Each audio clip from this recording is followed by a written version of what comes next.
परिचय।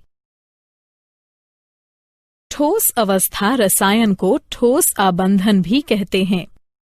रासायनिक आबंध एक आकर्षण बल होता है जो दो कणों, परमाणु, अणु, आयन को परस्पर संलग्न रखता है, जिससे नया ठोस बनता है। ये कण ज्यादा स्थायी रूप प्राप्त करने हेतु परस्पर स्थिर विद्युत आकर्षण बल से भी आबंधित होते हैं। सोचिए, यदि आप ठोस नहीं होते तो आप कुछ भी नहीं होते। तो आइए ठोस अवस्था के बारे में और विस्तार से पढ़ें। उद्देश्य। इस पाठ के अंत में आप निम्न करने में सक्षम हो जाएंगे। ठोस अवस्था के सामान्य गुण धर्म बताना, अक्रिस्टलीय ठोस और क्रिस्टलीय ठोस के बीच विभेद करना, क्रिस्टलीय ठोसों को आबंधन बलों के प्रकार के आधार पर वर्गीकृत करना, क्रिस्टल जालक और एकक कोष्ठिका को परिभाषित करना, ठोसों का वर्गीकरण, ठोसों को उनके अवयवी कणों में उपस्थित क्रम की प्रकृति के आधार पर क्रिस्टलीय या अक्रिस्टलीय में वर्गीकृत किया जा सकता है। ठोसों का वर्गीकरण। क्रिस्टलीय ठोस विषमदैशिक प्रकृति के होते हैं। विभिन्न दिशाओं में कणों की भिन्न भिन्न प्रकृति के कारण प्रकृति में विषमदैशिकता होती है। अक्रिस्टलीय ठोस। अक्रिस्टलीय ठोसों को उनकी अति मंद प्रवाह की प्रवृत्ति के कारण आभासी ठोस या अतिशीतित द्रव भी कहा जाता है। उदाहरण, पुरानी इमारतों की खिड़कियों और दरवाजों पर जड़े शीशे निरअपवाद रूप से शीर्ष की अपेक्षा अधस्तल में किंचित मोटे पाए जाते हैं। यह इसलिए होता है क्योंकि कांच अत्यधिक मंदता से नीचे प्रवाहित होकर अधस्तल भाग को किंचित मोटा कर देता है। अक्रिस्टलीय सिलिकॉन सूर्य के प्रकाश का विद्युत में रूपांतरण करने के लिए उपलब्ध श्रेष्ठतम प्रकाश वोल्टीय पदार्थ है। क्रिस्टलीय और अक्रिस्टलीय पदार्थ के बीच विभेद। आइए क्रिस्टलीय और अक्रिस्टलीय पदार्थ के बीच कुछ विभेदों पर नजर डालें। क्रिस्टलीय ठोसों का वर्गीकरण। क्रिस्टलीय ठोसों को उनमें परिचालित अंतरा आणविक बलों की प्रकृति के आधार पर 4 संवर्गों में वर्गीकृत किया जा सकता है। ये हैं आणविक, आयनिक, धात्विक और सहसंयोजक ठोस। आणविक ठोसों का वर्गीकरण। आणविक ठोसों के अवयवी कण अणु होते हैं। इन्हें निम्नलिखित संवर्गों में और अधिक प्रविभाजित किया गया है। धात्विक ठोस, अध्रुवी, ध्रुवीय और हाइड्रोजन आबंधित। अध्रुवी आणविक ठोस। यह ठोस मुलायम और विद्युत के अचालक होते हैं। यह निम्न गलनांकी होते हैं और सामान्यतः कमरे के ताप और दाब पर द्रव अथवा गैसीय अवस्था में होते हैं। इन ठोसों में परमाणु अथवा अणु दुर्बल परिक्षेपण बलों अथवा लंदन बलों द्वारा बंधे रहते हैं। उदाहरण, H2, Cl2 और I2। ध्रुवीय आणविक ठोस। पदार्थों के अणु ध्रुवीय सहसंयोजक आबंधों से बने होते हैं। अणु अपेक्षाकृत प्रबल द्विध्रुव अन्योन्य क्रियाओं से एक दूसरे के साथ बंधे रहते हैं। यह ठोस मुलायम और विद्युत के अचालक होते हैं। इनके गलनांक अध्रुवी आणविक ठोसों से अधिक होते हैं। उदाहरण, HCl, SO2। हाइड्रोजन आबंधित आणविक ठोस। ऐसे ठोसों के अणुओं में H और F, O अथवा N परमाणुओं के मध्य ध्रुवीय सहसंयोजक बंध होते हैं। यह विद्युत के अचालक होते हैं। सामान्यतः यह कमरे के ताप और दाब पर वाष्पशील द्रव अथवा मुलायम ठोस होते हैं। उदाहरण, H2O, बर्फ। आयनिक ठोस। आयनिक ठोसों के अवयवी कण आयन होते हैं। ऐसे ठोसों का निर्माण धनायनों और ऋणायनों के त्रिविमीय विन्यासों में प्रबल कूलोमी स्थिर विद्युत बलों से बंधने पर होता है। यह ठोस कठोर और भंगुर प्रकृति के होते हैं। इनके गलनांक और क्वथनांक उच्च होते हैं। ये ठोस अवस्था में विद्युत रोधी होते हैं। ये गलत अवस्था में अथवा जल में घोलने पर विद्युत का संचालन करते हैं। धात्विक ठोस। धातुएं मुक्त इलेक्ट्रॉनों के समुद्र से घिरे और उनके द्वारा संलग्नित धनायनों का व्यवस्थित संग्रह हैं। ये इलेक्ट्रॉन गतिशील होते हैं और क्रिस्टल में सर्वत्र समरूप से विस्तारित होते हैं। ये मुक्त और गतिशील इलेक्ट्रॉन धातुओं की उच्च विद्युत और ऊष्मीय चालकता के लिए उत्तरदायी होते हैं। सहसंयोजक अथवा नेटवर्क ठोस। सहसंयोजक बंध प्रबल और दिशात्मक प्रकृति के होते हैं, इसलिए परमाणु अपनी स्थितियों पर अति प्रबलता से संलग्न रहते हैं। ऐसे ठोस अति कठोर और भंगुर होते हैं। इनका गलनांक अत्यंत उच्च होता है और गलन से पूर्व विघटित भी हो सकते हैं। ये विद्युत रोधी होते हैं और विद्युत का संचालन नहीं करते। उदाहरण हीरा, सिलिकॉन, कार्बाइड। ग्रेफाइट कार्बन परमाणु विभिन्न परतों में व्यवस्थित होते हैं और प्रत्येक परमाणु उसी परत के 3 निकटवर्ती परमाणुओं से सहसंयोजक बंधन में होता है, जो कि एक दूसरे के ऊपर सरक सकते हैं। यह ग्रेफाइट को मुलायम ठोस और उत्तम ठोस चिकनाई बनाते हैं। क्रिस्टल जालक और एकक कोष्ठिका। अतः दिक्स्थान में बिंदुओं की नियमित त्रिविमीय व्यवस्था को क्रिस्टल जालक कहते हैं।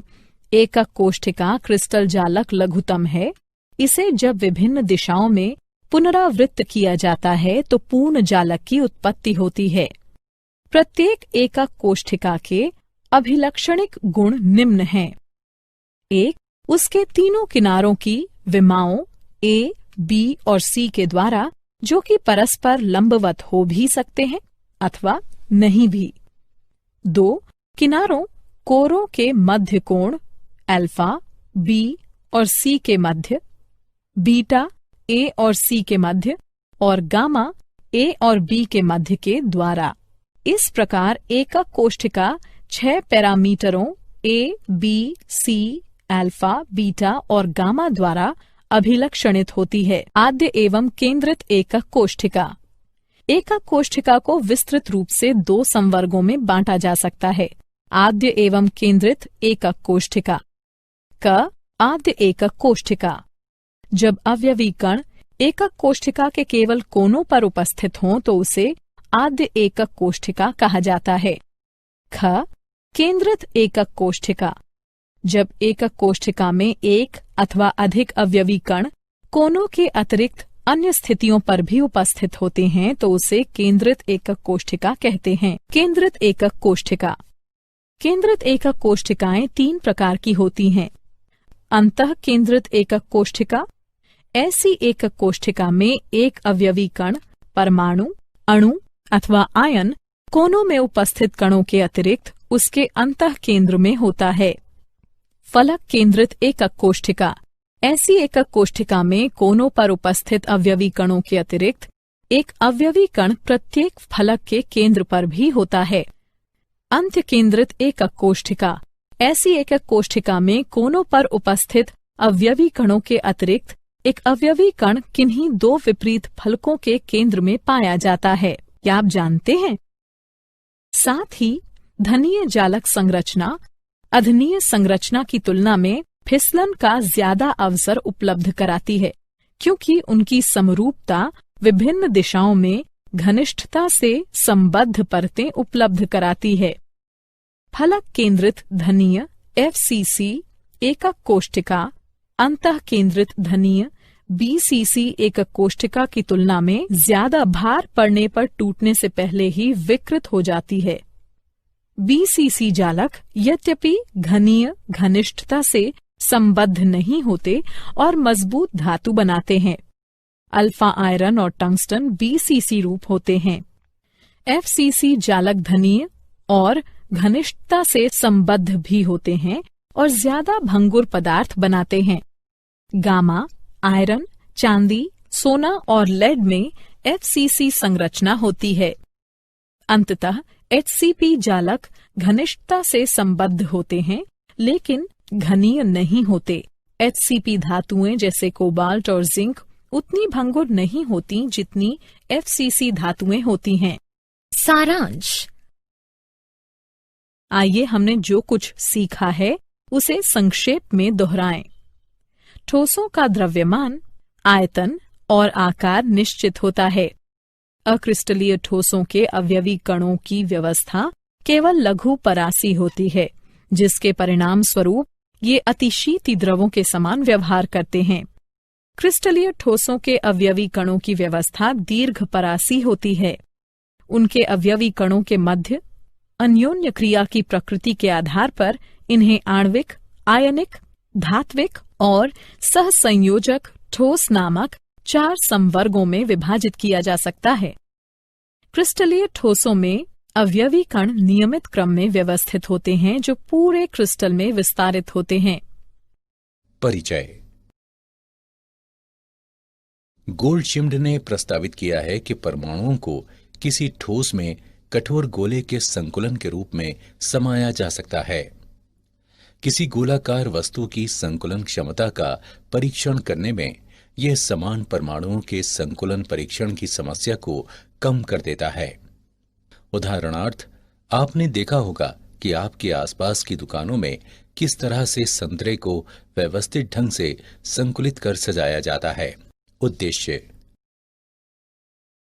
इस पाठ के अंत में आप निम्न करने में सक्षम हो जाएंगे: कणों के निविड़ संकुलन की व्याख्या करना, विभिन्न प्रकार की रिक्तियों और निविड़ संकुलित संरचनाओं का वर्णन करना, विभिन्न प्रकार की घनीय एकक कोष्ठिकाओं की संकुलन क्षमता का परिकलन करना। 7 प्रकार के आते एकक कोष्ठिका होते हैं। केंद्रित एकक कोष्ठिकाओं के साथ उनके अभिलाक्षणिक गुणों के आधार पर सूचीबद्ध किया जा सकता है। 14 प्रकार के ब्रेवे जालकों की एकक कोष्ठिकाएं। ब्रेवे पृथक जालक का प्रकार है जो पुनरावृत्त होकर संपूर्ण स्थल को पूरित करता है। द्विविमा में 5 विभिन्न ब्रेवे जालक होते हैं, जबकि त्रिविमा में 14 जालक होते हैं। उन 14 जालकों को निम्न प्रकार में वर्गीकृत किया गया है। एकक कोष्ठिका में परमाणुओं की संख्या। हम जानते हैं कि कोई भी क्रिस्टल जालक एकक कोष्ठिकाओं की अत्यधिक संख्या से बना होता है और प्रत्येक जालक बिंदु पर एक अवयवी कण यानी परमाणु, अणु अथवा आयन रहता है। सरल एकक काष्ठिका में प्रत्येक कोने पर 8 एकक कोष्ठकों के बीच सहभाजित होता है। प्रत्येक घनीय एकक कोष्ठिका में इसके कोने पर 8 परमाणु होते हैं। प्रत्येक एकक कोष्ठक में परमाणुओं की कुल संख्या है 8 गुणा 1/8 बराबर 1 परमाणु। एक आद्य घनीय एकक कोष्ठिका को 3 भिन्न प्रकारों से चित्रित किया गया है। अंतः केंद्रित घनीय एकक कोष्ठिका में परमाणुओं की संख्या। एक अंतः केंद्रित घनीय यानी BCC एकक कोष्ठिका में एक परमाणु उसके प्रत्येक कोने पर और इसके अतिरिक्त एक परमाणु उसके अंतः केंद्र में भी होता है। इस प्रकार एक अंतः केंद्रित घनीय BCC एकक कोष्ठिका में 8 कोने गुणे 1/8 प्रति कोने में परमाणु बराबर 8 गुणे 1/8 बराबर 1 परमाणु। एक अंतः केंद्रित परमाणु बराबर 1 गुणा 1 बराबर 1 परमाणु। अतः प्रति एकक कोष्ठिका में परमाणुओं की कुल संख्या बराबर 2 परमाणु। फलक केंद्रित घनीय एकक कोष्ठिका में परमाणुओं की संख्या। फलक केंद्रित घनीय यानी FCC एकक कोष्ठिका में परमाणु सभी कोनों पर और घन के सभी फलकों के केंद्रों पर पाए जाते हैं। इस प्रकार एक फलक केंद्रित घनीय यानी FCC एकक कोष्ठिका में 8 कोने के परमाणु गुणा 1/8 परमाणु प्रति एकक कोष्ठिका बराबर 8 गुणा 1/8 बराबर 1 परमाणु। 6 फलक केंद्रित परमाणु गुणा 1/2 परमाणु प्रति एकक कोष्ठिका बराबर 6 गुणा 1/2 बराबर 3 परमाणु। इस प्रकार प्रति एकक कोशिका में परमाणुओं की कुल संख्या बराबर 4 परमाणु। ठोस में निविड़ संकुलन। ठोसों में अवयवी कण निविड़ संकुलित होते हैं तथा उनके मध्य न्यूनतम रिक्त स्थान होता है। एक विमा में निविड़ संकुलन। इस व्यवस्था में प्रत्येक गोला 2 निकटवर्ती गोलों के संपर्क में होता है। गोलों के निकटतम कणों की संख्या को उपसह संयोजन संख्या कहा जाता है। इसकी उपसह संयोजन संख्या 2 है। द्विविमा में निविड़ संकुलन। का वर्ग निविड़ संकुलन।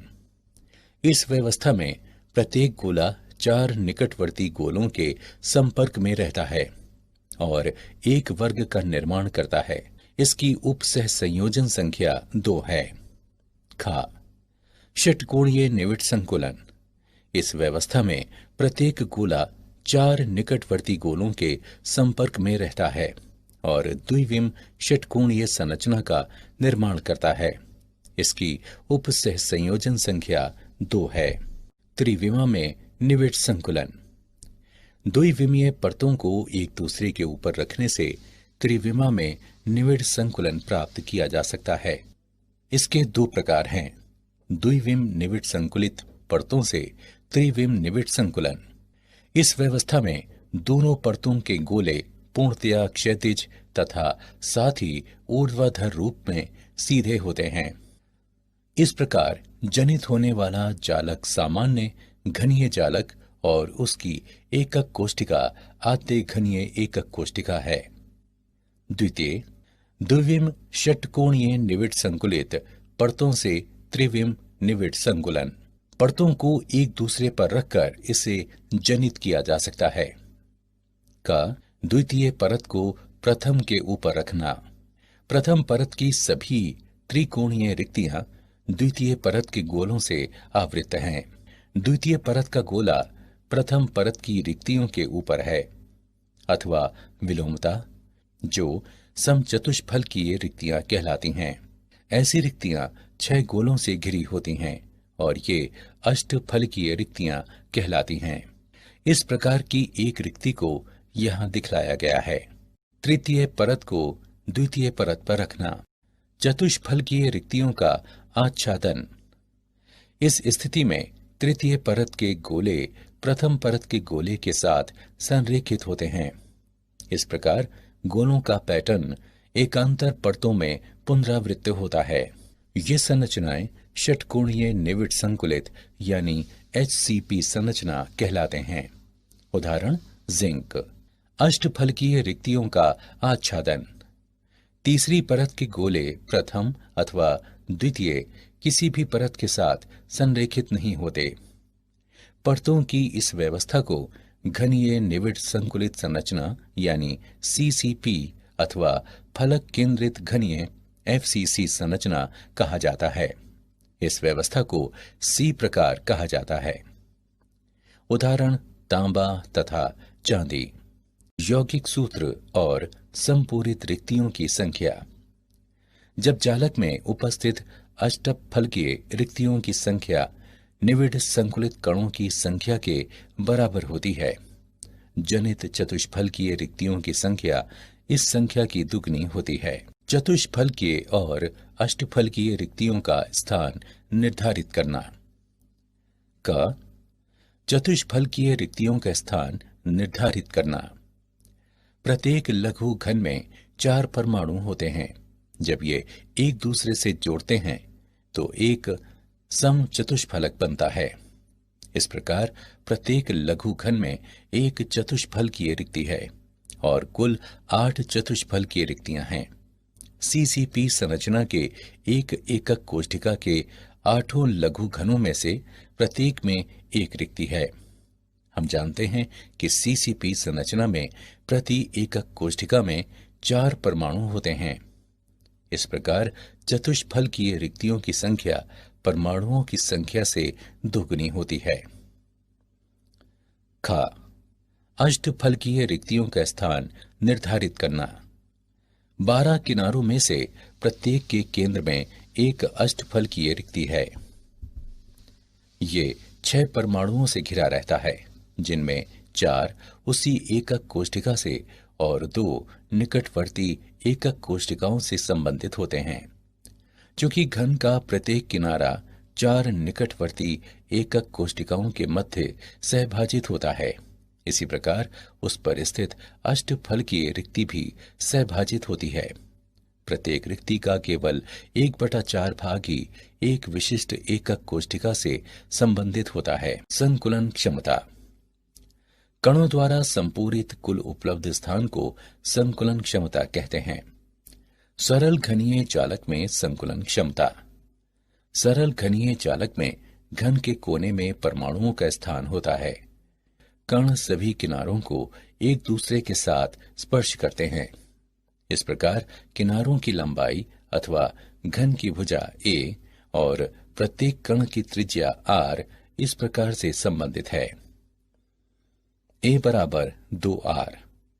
घनीय एकक कोशिका का आयतन बराबर a घन बराबर 2r घन बराबर 8r घन।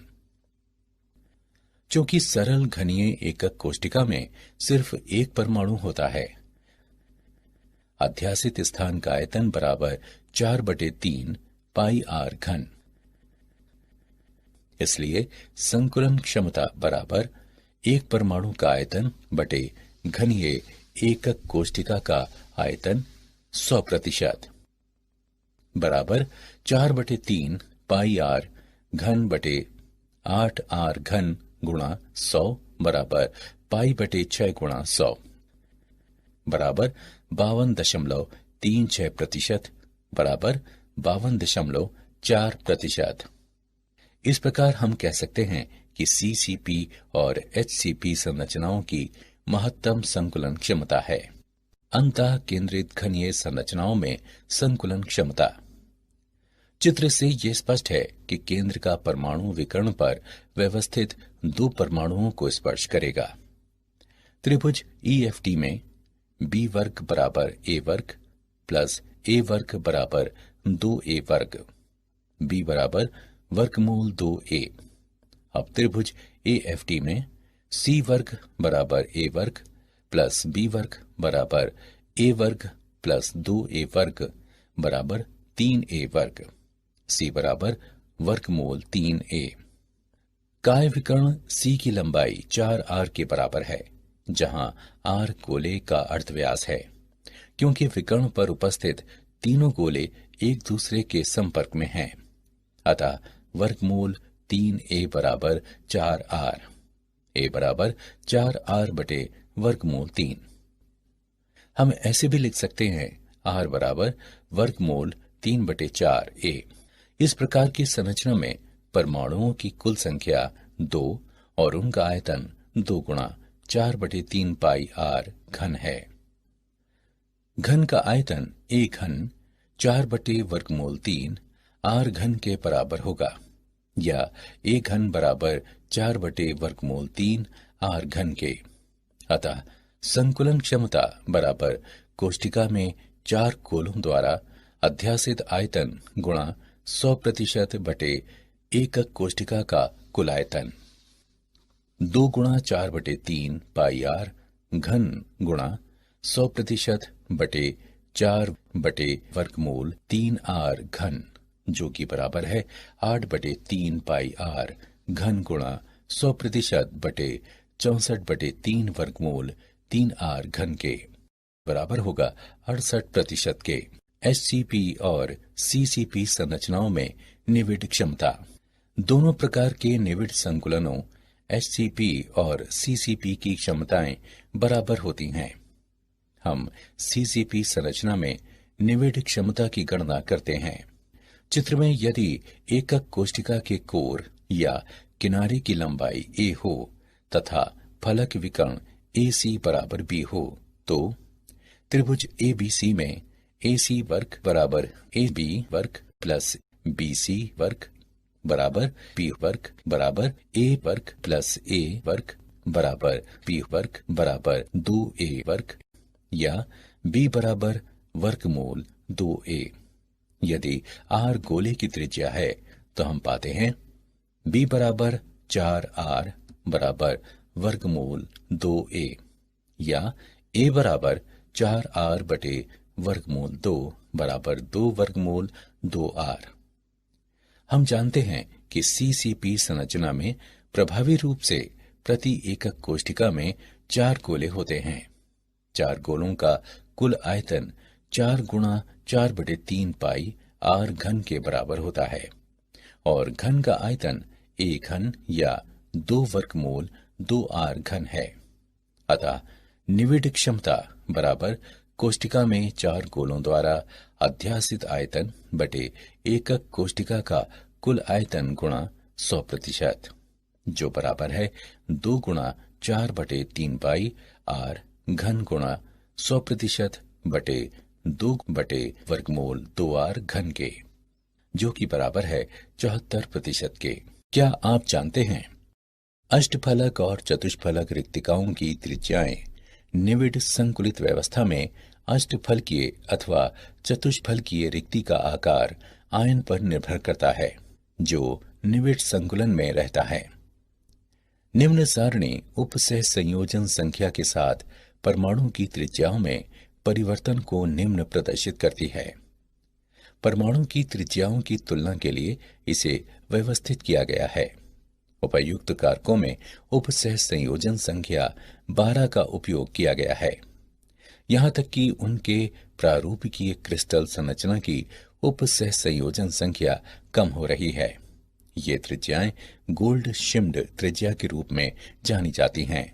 सारांश। आइए हमने जो कुछ सीखा है उसे संक्षेप में दोहराएं। 14 प्रकार के जालक हो सकते हैं जिन्हें ब्रेवे जालक कहा जाता है। प्रत्येक जालक अपने लघु अभिलाक्षणिकों के पुनरावृत्त होने से जनित होता है, जिसे एकक कोष्ठिका कहते हैं। किसी कण का निविड संकुलन 2 अति कुशल जालकों षटकोणीय निविड संकुलित एचसीपी और घनीय निविड संकुलित सीसीपी में परिणत होता है। अवशिष्ट स्थल 2 प्रकार की रिक्तियों अष्टफलकीय और चतुष्फलकीय रिक्तियों का स्वरूप लेता है। परिचय। धातुओं में बिंदु दोष। रिक्तिकाएं एक संरचना में रिक्त परमाणविक स्थान स्वतः अंतराकाशी। आधिक्य परमाणुओं को परमाणविक स्थानों के बीच रखा गया। धातुओं में एक स्वतः अंतराकाशी आसपास के जालक में अपेक्षाकृत बड़े विरूपण यानी तनाव के रूप में पहचानी जाती है, क्योंकि अंतराकाशी स्थल से परमाणु काफी बड़े होते हैं। उद्देश्य। इस पाठ के अंत में आप निम्न करने में सक्षम हो जाएंगे।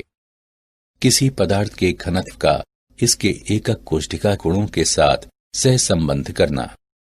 ठोस और उसके गुणों के प्रभाव की अपूर्णताओं का वर्णन करना। ठोसों और उसकी संरचनाओं के विद्युत और चुंबकीय गुणों का सहसंबंध करना। एकक कोष्ठिका विमान निहित गणना।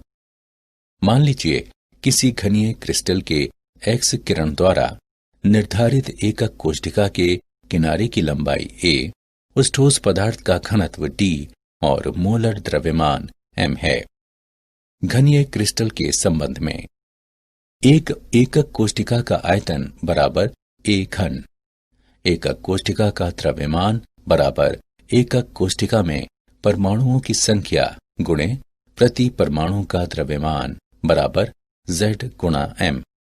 यहाँ z एक एकक कोष्ठिका में वर्तमान परमाणुओं की संख्या और m एक परमाणु का द्रव्यमान है।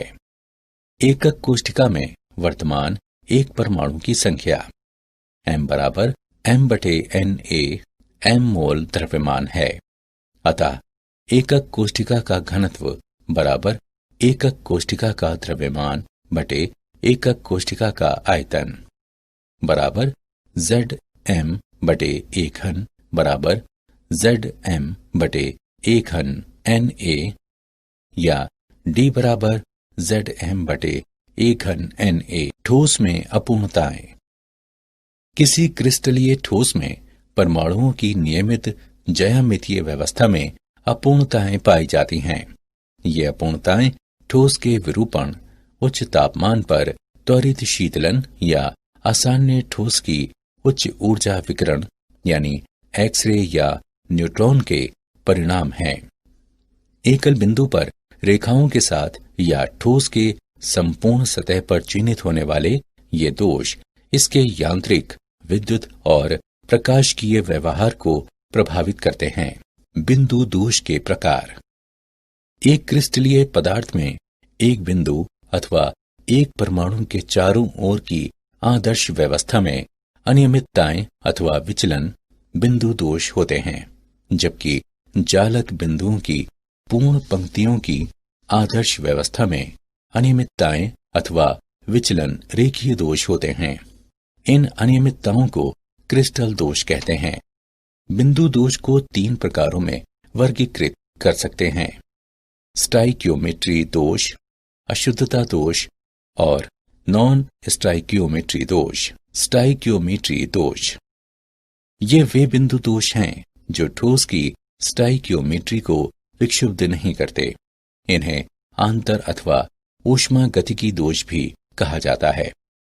इसके ये 2 प्रकार हैं: रिक्तिका दोष और अंतराकाशी दोष। रिक्तिका दोष, जब कुछ जालक स्थल रिक्त हों तब कहा जाता है कि क्रिस्टल में रिक्तिका दोष है। ये पदार्थ के घनत्व को कम कर देता है। अंतराकाशी दोष, जब कुछ अवयवी कण, परमाणु अथवा अणु अंतराकाशी स्थल पर पाए जाते हैं तब कहा जाता है कि क्रिस्टल में अंतराकाशी दोष है। ये दोष पदार्थ के घनत्व को बढ़ाता है। फ्रेंकेल और शॉटकी दोष। फ्रेंकेल दोष आयनिक ठोसों द्वारा दिखाया जाता है। लघुतर आयन, साधारणतः धनायन, अपने वास्तविक स्थान से विस्थापित होकर अंतराकाशी स्थान में चला जाता है। ये विस्थापन दोष भी कहलाता है। ये ठोस के घनत्व में परिवर्तन नहीं करता है। इसे ZnS, AgCl, AgPr और AgI द्वारा दिखाया जाता है, क्योंकि ये दोष Zn2+ और Ag+ आयनों के लघु आकार के कारण होता है। शॉटकी दोष आयनिक ठोसों में रिक्तिका दोष। विद्युत उदासीनता को बनाए रखने के लिए लुप्त होने वाले धनायनों और ऋणायनों की संख्या बराबर होती है। पदार्थ के घनत्व को घटाता है। प्रति 10⁻16 आयनों में एक शॉटकी दोष होता है। धनायन और ऋणायन के समान आकार के कारण इसे NaCl, KCl, CSCl और AgBr द्वारा दिखाया जाता है। अशुद्धता दोष, जब अल्प मात्रा में SrCl2 युक्त गलित NaCl को क्रिस्टलीकृत किया जाए तो Na+ के कुछ स्थान Sr2+ द्वारा घेर लिए जाते हैं। प्रत्येक Sr2+ 2 Na+ आयनों को प्रतिस्थापित करता है। ये एक आयन का स्थान ग्रहण करता है और दूसरा स्थान रिक्त रहता है। इस प्रकार उत्पन्न धनायन रिक्तिकाओं की संख्या Sr2+ आयनों की संख्या के बराबर होती है। नॉन स्टोइकियोमेट्री दोष, यदि किसी अपूर्णता के कारण आदर्श रासायनिक सूत्र द्वारा सूचित धनायन और ऋणायन का अनुपात अलग हो जाता है तो ऐसा दोष नॉन स्टोइकियोमेट्री कहलाता है। इसके 2 प्रकार हैं: धातु आधिक्य और धातु न्यूनता। धातु आधिक्य दोष, आयनिक रिक्तता के कारण धातु आधिक्य दोष। एक ऋणात्मक आयन अपने जालक स्थान पर जब एक छिद्र छोड़कर गायब होता है तो एक इलेक्ट्रॉन अध्यासित करता है। इससे विद्युत संतुलन स्थापित होता है। इसमें जकड़े हुए इलेक्ट्रॉन को F केंद्र या कलर सेंटर कहते हैं, क्योंकि वे क्रिस्टल के रंग के लिए जिम्मेदार हैं। NaCl और KCl जैसे क्षार और हैलाइट में इस तरह का दोष देखने को मिलता है। उदाहरण, जब NaCl को Na वाष्प में गर्म किया जाता है तो सतह पर अतिरिक्त Na जमा होता है। Cl सतह की ओर विसरित होते हैं, जहां वे Na परमाणुओं से जुड़ जाते हैं। इलेक्ट्रॉन रिक्त स्थान की ओर विसरित होने लगते हैं। इलेक्ट्रॉन श्वेत प्रकाश से कुछ ऊर्जा अवशोषित कर लेते हैं और पीले रंग का पुनः उत्सर्जन करते हैं। अतिरिक्त धनायन और अंतराकाशी स्थल की उपस्थिति के कारण धातु आधिक्य दोष। विद्युत उदासीनता बनाए रखने के लिए दूसरा अंतराकाशी सेल में उपस्थित इलेक्ट्रॉन के साथ अतिरिक्त धनायन अध्यासित करने के कारण धातु आधिक्य होता है। ये दोष फ्रेंकेल दोष के समान है और क्रिस्टल में फ्रेंकेल दोष उत्पन्न करता है। उदाहरण, यदि ZnO को गर्म किया जाता है तो ये ऑक्सीजन को खोता है और पीले रंग में परिणत हो जाता है। इस प्रकार Zn2+ आयन आधिक्य रिक्त अंतराकाशीय स्थल में इलेक्ट्रॉन समीपवर्ती अंतराकाशीय स्थल में फंस जाते हैं। जब इसे गर्म किया जाता है तो ये पीले रंग में और जब ठंडा किया जाता है तो सफेद रंगों में परिणत हो जाता है। धातु न्यूनता दोष। निम्न संयोजकता के धनायन की अनुपस्थिति और उच्च संयोजकता धनायन की उपस्थिति के कारण धातु न्यूनता दोष होता है। ये तब संभव है जब धातु चर संयोजकता प्रदर्शित करते हैं। उदाहरण, FeO अधिकतर Fe0.95O संगठन में पाया जाता है। FeO के क्रिस्टल में से कुछ Fe2+ धनायन लुप्त हो जाते हैं और धनावेश की क्षतिपूर्ति Fe2+ आयनों की आवश्यक संख्या से हो जाती है। विद्युतीय गुण। ठोस कोण की चालकता के आधार पर 3 वर्गों में वर्गीकृत किया गया है। जिन पदार्थों से होकर विद्युत धाराओं का प्रवाह होता है उसे विद्युत चालक कहते हैं। रजत और तांबा, ग्रेफाइट, क्षारों का विलयन, आयनीकृत गैस आदि विद्युत वाहक अथवा चालक कहलाते हैं। जिन पदार्थों से होकर विद्युत धाराओं का प्रवाह नहीं होता है वे अचालक अथवा विद्युत रोधी कहलाते हैं। रबर, ग्लास, प्लास्टिक, हीरा इत्यादि विद्युत रोधक के उदाहरण हैं। जिन पदार्थों में चालक से कम चालकता और विद्युत रोधी से अधिक चालकता के गुण पाए जाते हैं वे अर्धचालक कहलाते हैं। सिलिकॉन और जर्मेनियम अर्धचालकता के उदाहरण हैं। धातुओं और अर्धचालक में विद्युत चालक। धातु परमाणुओं के परमाणविक कक्षकों से आणविक कक्षक बनते हैं, जिनकी ऊर्जा इतनी पास पास होती है कि वे बैंड बना लेते हैं।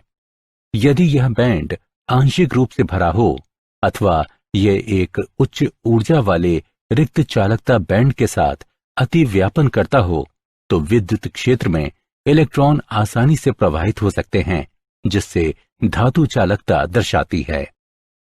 चित्र ए में यदि पूर्व संयोजक बैंड एवं आगामी उच्च रिक्त बैंड चालकता बैंड के मध्य अंतराल अधिक होता है तो इलेक्ट्रॉन उसमें नहीं लांघ सकते और ऐसे पदार्थों की चालकता बहुत कम होती है तथा ये एक विद्युत रोधी के समान व्यवहार करते हैं। चित्र बी में अर्धचालकों में संयोजक बैंड एवं चालक बैंड के मध्य अंतराल कम होता है, अतः कुछ इलेक्ट्रॉन चालक बैंड में लांघ सकते हैं और अल्प चालकता दिखा सकते हैं। अर्धचालकों में संयोजक बैंड एवं चालक बैंड के मध्य अंतराल कम होता है, अतः कुछ इलेक्ट्रॉन चालक बैंड लांघ सकते हैं और अल्प चालकता दिखा सकते हैं। ताप बढ़ने के साथ अर्धचालकों में विद्युत चालकता बढ़ती है, क्योंकि अधिक संख्या में इलेक्ट्रॉन चालक बैंड में जा सकते हैं। चुंबकीय गुण। धातुओं के चुंबकीय गुण उसके इलेक्ट्रॉनों के साथ जुड़े चुंबकीय आघूर्ण का परिणाम है। किसी इलेक्ट्रॉन का चुंबकीय आघूर्ण इसकी कक्षीय गति और इसके अपने अक्ष के परितः घूर्णन के कारण उत्पन्न होता है।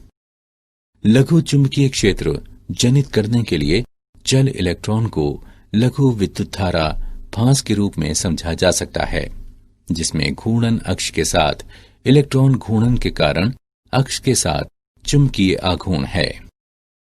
बोर मैग्नेटोन MP मौलिक चुंबकीय आघूर्ण है, जो 9.27 गुणे 10 घातांक घटा 24 AM वर्ग के बराबर है। चुंबकीय गुणों के प्रकार। किसी वस्तु को उसमें पाए जाने वाले चुंबकीय गुणों के आधार पर निम्न 5 विभागों में बांटा गया है: अणुचुंबकीय, प्रतिचुंबकीय, लौह चुंबकीय, प्रतिलौह चुंबकीय और फेरी चुंबकीय। अणुचुंबकीय पदार्थ चुंबकीय क्षेत्र की ओर दुर्बल रूप से आकर्षित होते हैं। ये चुंबकीय क्षेत्र की दिशा में ही चुंबकित हो जाते हैं। ये चुंबकीय क्षेत्र की अनुपस्थिति में अपना चुंबकत्व खो देते हैं। अणुचुंबकत्व का कारण एक अथवा अधिक अयुगलित इलेक्ट्रॉनों की उपस्थिति है, जो कि चुंबकीय क्षेत्र की ओर आकर्षित होते हैं। O2, Cu2+, Fe3+, Cr3+ ऐसे पदार्थों के कुछ उदाहरण हैं। प्रतिचुंबकीय पदार्थ चुंबकीय क्षेत्र से दुर्बल रूप से प्रतिकर्षित होते हैं। प्रतिचुंबकत्व उन पदार्थों द्वारा दर्शाया जाता है जिनमें सभी इलेक्ट्रॉन युगलित होते हैं और इनमें अयुगलित इलेक्ट्रॉन नहीं हैं।